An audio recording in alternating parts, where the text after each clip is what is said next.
ভারতের গুজরাটে হিন্দুদের পাশাপাশি বসবাস করত মুসলিমরাও, কিন্তু হিন্দুরা জনসংখ্যায় বেশি হওয়ায় সবসময় মুসলমানদের উপর অত্যাচার করত। এমনকি সে দেশের প্রধানমন্ত্রীরাও মুসলিমদের পছন্দ করতেন না, কারণ তিনি মনে করতেন মুসলিমরা হিন্দুদের শত্রু, তাই তিনি মুসলিমদের সবসময় অপছন্দ করতেন। তারই ধারাবাহিকতায় সবসময় মুসলিমদের উপর অত্যাচার করা হতো। শুধু যে মুসলিম পরিবারের বড় সদস্যদের এর ভুক্তভোগী হতে হতো এমনটা নয়, ছোটদেরও মুসলিম হওয়ার শাস্তি ভোগ করতে হতো। এমনই একদিনের কথা। এই রাহুল, এই দেখ, আজকে আমি স্কুলে কিনে এসেছি। ওমা, কাঁচা আম, দে দে, আমাকেও দে। কদিন পরে তো আম পেকে যাবে, তখন তো আর কাঁচা আম খেতে পারবো না। ওই দেখ, জান্নাতুলও আসছে। এই জান্নাতুল, এই দেখ, পূজা ওদের গাছের কাঁচা আম নিয়ে এসেছে। আয় আয়, আমরা একসাথে বসে আম খাই। তুই আবার ওকে ডাকতে গেলি কেন রে? ও হচ্ছে মুসলিম পরিবারের মেয়ে, ও কি আর হিন্দুদের জিনিস খাবে? সেদিন একটু পাঁঠার মাংস দিয়েছিলাম, তাই খাইনি। আবার ও নাকি আমাদের কাছে আম খাবে। তুই কি পাগল হয়ে গেছিস নাকি পূজা? ওরা কি আর বলি দেওয়া পাঁঠার মাংস খায় নাকি? ওরা তো মুসলমান, ওরা সবসময় জবাই করা পশু পাখির মাংস খায়। বলি দেওয়া পাঁঠার মাংস হওয়ায় তাই হয়তো খায়নি, কিন্তু গাছের আম তো সবাই খেতে পারে। গাছ তো আর হিন্দু মুসলিম হয় না, সবই উপরওয়ালার সৃষ্টি। আমি যখন বলেছি আমি ওকে দেব না, তখন দেবই না। তুই ওর হয়ে এত ওকালতি কেন করছিস শুনি? এমন ভাব দেখাচ্ছিস যেন আমগুলো তুই নিজে নিয়ে এসেছিস। দে আমার আম দে, তোকেও আর আম খেতে দেব না আমি। তুই যা, ওদের সাথে মিলে আল্লাহ আল্লাহ কর। পূজার এমন কথা শুনে রাহুল আর কোনো কথা বলে না। এদিকে কিছুক্ষণের মধ্যে যথারীতি অর্পিতা ম্যাডাম চলে আসে। শোনো বাচ্চারা, সবাই সবার হোমওয়ার্কের খাতাগুলো জমা দাও। ম্যাডাম, সবাই তো খাতা জমা দিয়েছি, শুধু জান্নাতুলই দেয়নি। কেন রে বাবা, খাতা জমা দিসনি কেন তুই? আসলে ম্যাডাম, এশার নামাজ পড়ার সময় খুব ঘুম পাচ্ছিল, তাই নামাজ শেষ করার পর আমি ঘুমিয়ে পড়েছিলাম। কাল থেকে হোমওয়ার্ক করে নিয়ে আসবো ম্যাডাম, ইনশাল্লাহ। গরুর মাংস খেয়ে খেয়ে শরীরে চর্বি জমেছে তাই না? তোর চর্বি আমি গলাচ্ছি, দাঁড়া, হাত দে দেখি।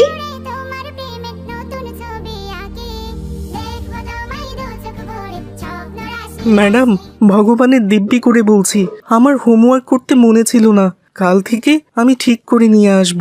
ঠিক আছে রাহুল, কোনো ব্যাপার না, কালকে কিন্তু মনে করে হোমওয়ার্ক নিয়ে আসবে, কেমন? ম্যাডাম, আমি হোমওয়ার্ক করে আনিনি বলে আমাকে মারলেন, আর রাহুলকে এমনিতেই ছেড়ে দিলেন, ওকে মারবেন না? এখন আমি কাকে মারবো আর কাকে ছেড়ে দেব সেটাও কি তোর কাছে জিজ্ঞেস করে নিতে হবে নাকি? এই মেয়েটাকে স্কুলে দেখলেই আমার বিরক্ত লাগে। আর এই মেয়ে, তুই স্কুলে হিজাব কেন পরে আসিস শুনি? আমাদের স্কুলের নিয়ম হচ্ছে স্কুল ড্রেসের সাথে 2 বেনি করে আসতে হবে। তুই বেনি না করে মাথা ঢেকে এসেছিস কেন? হ্যাঁ, বাকিরা তো কেউ এভাবে মাথা ঢেকে আসেনি। ম্যাডাম, আসলে আমরা তো মুসলিম, আমাদের জন্য পর্দা করা ফরজ। চুল দেখালে আমাদের গুনাহ হয়, তাই আমরা হিজাব পরি। মনের মধ্যে শয়তানি রেখে হিজাব পরে আর কি হবে? হ্যাঁ, কাল থেকে যেন তোকে হিজাব পরে আসতে না দেখি। অতই যখন হিজাব পরার শখ, তাহলে পাকিস্তান কিংবা বাংলাদেশে চলে জানা, এই দেশ তোদের জন্য নয়, বুঝেছিস? এভাবে সবসময় অর্পিতা ম্যাডাম মুসলিম স্টুডেন্টদের সাথে খারাপ ব্যবহার করতেন। সেদিনের মতো জান্নাতুল বাড়িতে চলে যায়, কিন্তু স্কুল থেকে ফিরে তার ভীষণ মন খারাপ ছিল।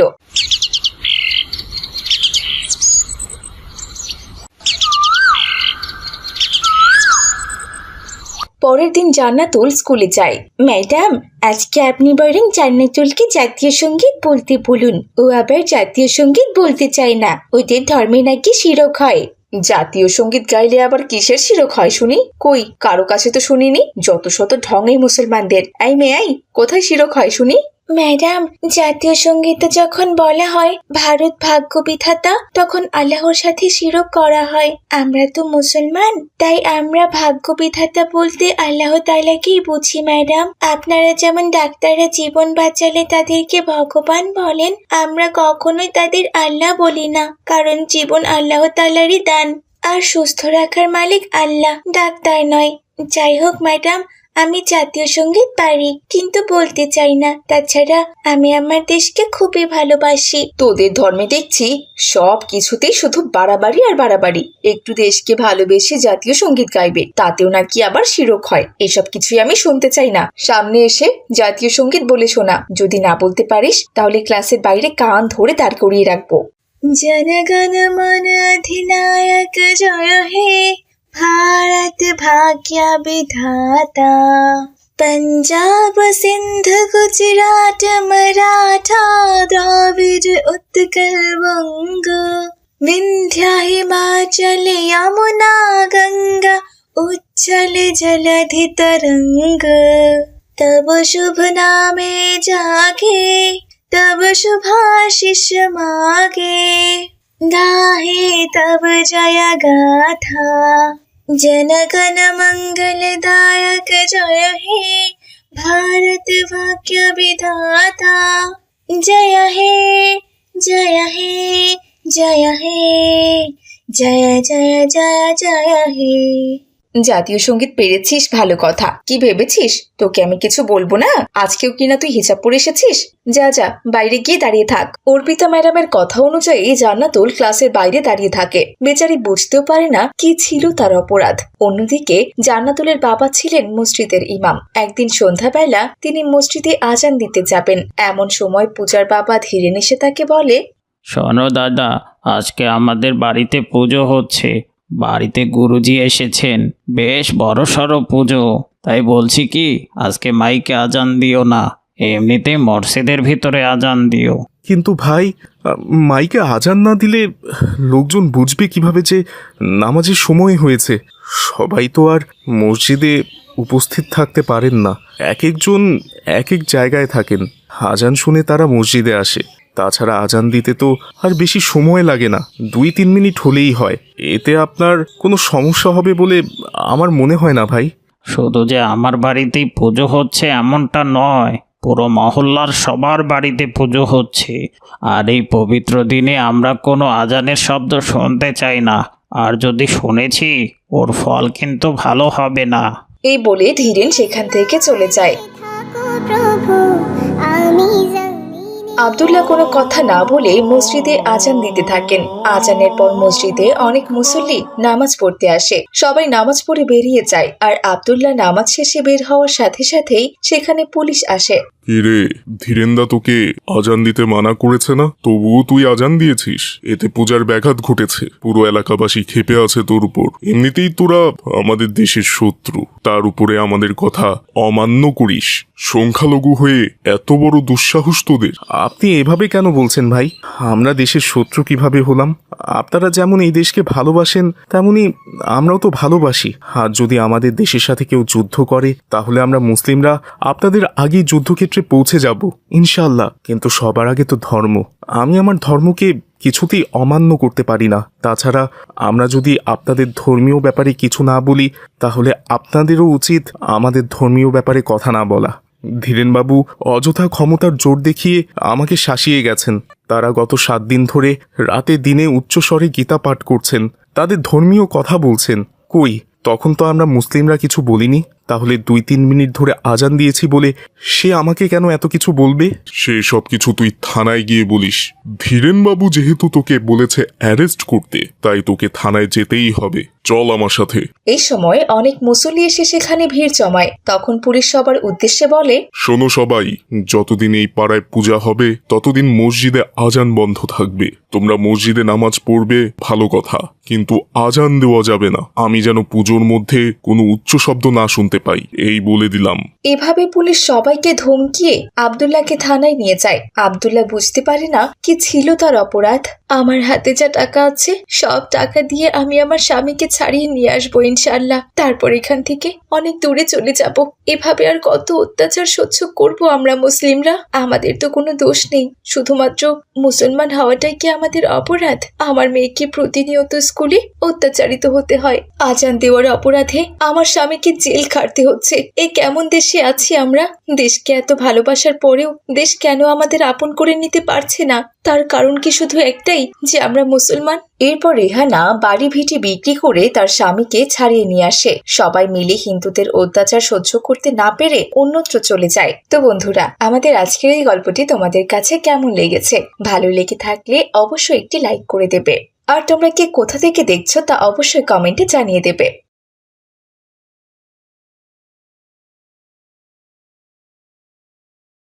আপু, আমাকে কিছু খেতে দিন না আপু।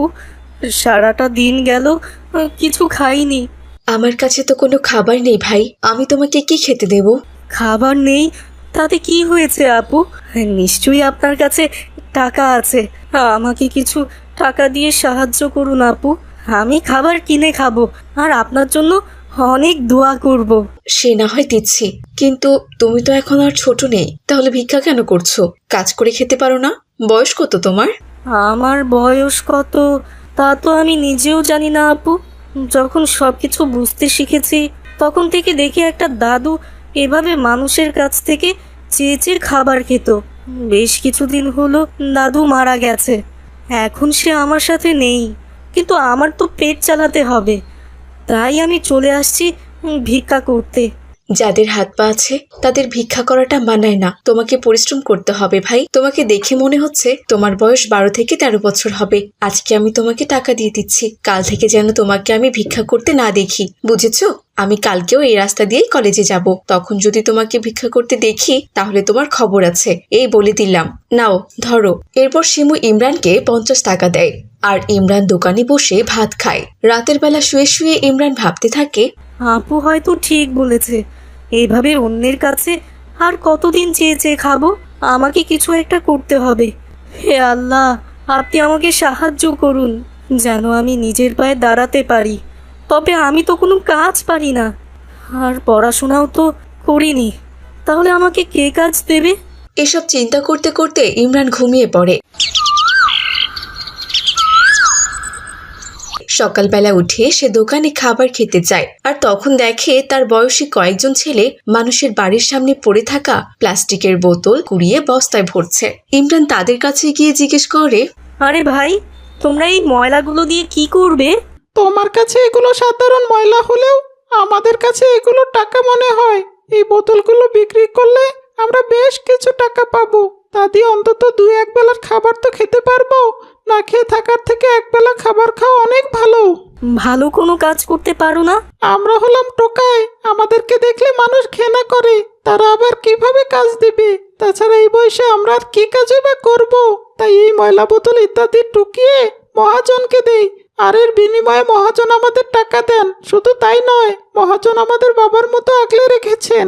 উনি আমাদের রাতের খাবার ফ্রি দেন, আর যেখানে এই মালামালগুলো রাখা হয় সেখানে আমাদের থাকার ব্যবস্থাও করে দিয়েছেন। তাই নাকি? এ তো খুব ভালো কথা।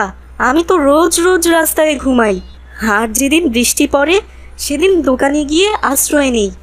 মাঝে মাঝে মানুষ তাড়িয়ে দেয়, তবে কিছু কিছু দোকানদাররা খুব ভালো, তারা অবশ্য আশ্রয় দেয়। বলছিলাম কি, আমিও তোমাদের মতো কাজ করতে চাই। তোমরা কি আমাকে তোমাদের মহাজনের কাছে নিয়ে যাবে? নিশ্চয় নিয়ে যাবো ভাই, চলো। এরপর সবুজ ইমরানকে নিয়ে যায় মহাজনের কাছে। মহাজন অনেক ভালো এবং দয়ালু লোক ছিলেন। তিনি সবসময় বিশ্বাস করতেন তিনি কাউকে সাহায্য করলে আল্লাহ তাআলাও তাকে সাহায্য করবেন। তিনি সবুজের কাছে ইমরানের দুঃখের কথা শুনে ইমরানকে কাজে নিয়ে নেয়। ঠিক আছে ইমরান, আজ থেকে তুমি আমার দোকানে কাজ করবে। আজকের দিনটা তুমি বিশ্রাম করো, কাল থেকে কাজ শুরু করো। ঠিক আছে মহাজন। পরের দিন থেকে ইমরান বস্তা কাঁধে নিয়ে অন্য ছেলেদের মতো ভাঙাচোরা জিনিসপত্র কুড়াতে লাগলো। এভাবেই দিন চলছিল। একদিন ইমরান দেখলো একটা মহিলা বাড়ির পাশের ডাস্টবিনে ময়লা ফেলছে। নিশ্চয়ই ওই ডাস্টবিনে কিছু পাবো। বইটা দেখতে কত সুন্দর। আরে, আমি তো এগুলো ছোটবেলায় পড়েছিলাম। সরেওতে অজগর, সরেয়াতে আম, রস্যইতে ইঁদুর, দীর্ঘইতে ঈগল, রস্যৌতে উট, দীর্ঘাউতে উষা। ও, তারপর তো আর মনে নেই। সেই যে একবার ব্রাক স্কুলে এগুলো পড়েছিলাম, তারপর তো আর স্কুলেই যাওয়া হয়নি। মাঝে মাঝে ইচ্ছা হয় পড়াশোনা করতে। লেখাপড়া না করলে তো সারা জীবন এভাবেই টোকাইয়ের কাজ করে খেতে হবে, কেউ আমাকে সম্মান দেবে না। আর পড়াশোনা করলে একদিন আমি ভালো চাকরি করতে পারবো, আর আমাকে এগুলো করতে হবে না। মহাজন, বলছিলাম কি, আমি না স্কুলে পড়তে চাই। ভাঙাচোরা জিনিসপত্র টোকাতে গিয়ে দেখি আমার মতো অনেক ছেলেমেয়েরা স্কুলে পড়ছে। তাদের হাতে কি সুন্দর বই খাতা, আর আমার হাতে ময়লা ভর্তি বস্তা। এসব দেখে আমার খুব কষ্ট হয়।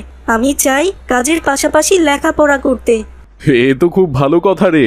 আমার স্ত্রী তোকে অনেক পছন্দ করে আর বলেছে তুই খুব সৎ আর তোর নাকি অনেক মেধা আছে। তুই যদি লেখাপড়া করিস তাহলে একদিন অনেক ভালো কিছু করতে পারবি। যার মাঝে সততা আছে সে অবশ্যই ভালো কিছু করতে পারবে ইনশাল্লাহ। এক কাজ কর বাবা, কালকে তুই সকালবেলা স্কুলে যাবি আর বিকেলবেলা থেকে কাজ করবি। মহাজনের কথা শুনে ইমরান ভীষণ খুশি হয়। সেদিন মহাজন ইমরানকে স্কুলে ভর্তি করিয়ে দেয়, আর ইমরানও সবার মতো স্কুলে যেতে থাকে। একদিন তারা সবাই ঘুরতে বের হলো। মহাজন, দেখুন কি সুন্দর একটা রেস্টুরেন্ট। চলুন আজকে আমরা সবাই ওখানে খেতে যাই। কিন্তু ওখানে খেতে তো অনেক টাকা লাগবে রে বাবা। আমি যে ছোটোখাটো ব্যবসা করি, আমাদের তো আর অত টাকা পয়সা নেই রে বাবা। চল আমরা বরং সামনের হোটেলটাতে গিয়ে কিছু খেয়ে আসি। ধুর মহাজন, আপনি যে কি বলেন না, হোটেলে কি আর ওসব খাবার পাওয়া যাবে? তাছাড়া একটা দিনেরই তো ব্যাপার, আমরা তো প্রতিদিন রেস্টুরেন্টে খেতে আসবো না। চলুন না মহাজন। ঠিক আছে, তুই যখন এত করে বলছিস তাহলে চল যাই। এরপর তারা সবাই মিলে রেস্টুরেন্টের ভেতরে যায়, আর তখনই তাদেরকে দেখে রেস্টুরেন্টের মালিক ভীষণ রেগে যায়। এখানে কি চাই আপনাদের? আসলে আমরা এখানে খাবার খেতে এসেছি। আপনাদের কি কি খাবারের আইটেম আছে একটু দেখান। তোদের দেখে তো মনে হচ্ছে জীবনে কখনোই রেস্টুরেন্টে খাসনি। খাবারের আইটেম কি এখন তোকে সাথে নিয়ে করে দেখাতে হবে নাকি? এসব রেস্টুরেন্টে মেনু কার্ড দেখে অর্ডার করতে হয়। আমাদের এখানকার খাবারের কিন্তু অনেক দাম। তোদের সবগুলো শরীরে তো পুরনো সেরা জামা কাপড় দেখছি। তোরা আমার রেস্টুরেন্টে বসলে তো বড় বড় ভিআইপি কাস্টমার আসবেই না। তোদেরকে এখানে খেতে হবে না। যা যা, বাইরে কোথাও গিয়ে খাবার খা। দেখুন, আমরা তো টাকা দিয়েই খাবার খাবো, আপনি অযথাই আমাদের সাথে খারাপ ব্যবহার করছেন। তোদের টাকার কোনো দরকার নেই আমার এখানে বড় বড় পুলিশ অফিসার, এসপি, কালেক্টর এরা খেতে আসে। ওরা যদি এসে তোদেরকে এখানে দেখতে পায় তাহলে কি নেক্সট টাইমে ওরা আসবে এখানে? সবাই ভাববে আমার রেস্টুরেন্ট লো কোয়ালিটি হয়ে গেছে, তাই এরকম লোকজন এখানে আসে। এখন দয়া করে তোরা এখান থেকে বিদায় হ। লোকটির কথায় মহাজন বেশ কষ্ট পায়, আর তারা সবাই সেখান থেকে বেরিয়ে যায়। সেদিনের ব্যাপারটা ইমরান কিছুতেই মেনে নিতে পারেনি। আমরা গরিব মানুষ বলে কি রেস্টুরেন্টে একটু খাবারও খেতে পারবো না? আমাদের কি কখনো ভালো ভালো খাবার খাওয়ার ইচ্ছা হতে পারে না? তাই বলে ওই লোকটি আমাদের সাথে এমন ব্যবহার করবে? এজন্যই হয়তো ওই বাগধারাটি সৃষ্টি হয়েছে। জোর যার মুল্লুক তার। যার টাকা আছে, ভালো পোশাক পরে, সবাই তাকে কত সম্মান করে। আমিও একদিন সেই সম্মানের অধিকারী হব ইনশাল্লাহ। পরের দিন থেকে ইমরান মনোযোগ দিয়ে লেখাপড়া করতে থাকে আর বিভিন্ন চাকরির জন্য পরীক্ষা দিতে থাকে। দেখতে দেখতে 2 বছর কেটে যায়, আর ইমরান সেই এলাকার আইপিএস অফিসার হয়ে যায়। ইমরান আবারও মহাজনকে সাথে নিয়ে সেই রেস্টুরেন্টে যায়। আসসালামু আলাইকুম স্যার, শুনেছি আপনি আমাদের এলাকার নতুন আইপিএস অফিসার। আপনাকে আমাদের রেস্টুরেন্টে ওয়েলকাম। আপনার জন্য স্যার থাকছে 30% ডিসকাউন্ট। বসুন স্যার, বসুন। তুমি নোংরা জামা কাপড় পরে এখানে বসেছো কেন? আর এই যে আপনাকে দেখে তো মনে হচ্ছে আপনি এক্ষুনি ভিক্ষা করে এখানে এলেন। কি নোংরা জামা কাপড়! এই অবস্থায় আপনি স্যারের পেছনে পেছনে ঘুরছেন কেন? উনি আপনাদের কোনো সাহায্য দিবেন না। যান, রেস্টুরেন্ট থেকে চলে যান। আপনি হয়তো আমাদের চিনতে পারেননি, কোনো ব্যাপার না। আমি আপনাকে মনে করিয়ে দিচ্ছি, আজ থেকে 10 বছর আগে আমরা আপনার রেস্টুরেন্টে খাবার খেতে এসেছিলাম। সেদিন আমার পরনেও এরকম নোংরা পুরনো জামা কাপড় ছিল।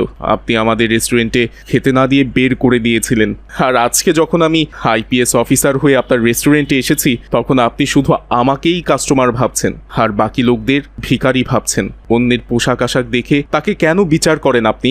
আপনাদের জন্যই সমাজে এত ভেদাভেদ তৈরি হয়। যাই হোক, এবার আপনি বলুন, আমরা কি এখানে খেতে পারবো নাকি অন্য রেস্টুরেন্টে গিয়ে খাবো? সরি স্যার, আমাকে আপনি ক্ষমা করে দিন। মানুষের মাঝে বৈষম্য সৃষ্টি করা আমার একদম উচিত হয়নি। আপনারা বসেন স্যার, আমি এক্ষুনি আপনাদের জন্য খাবারের ব্যবস্থা করছি।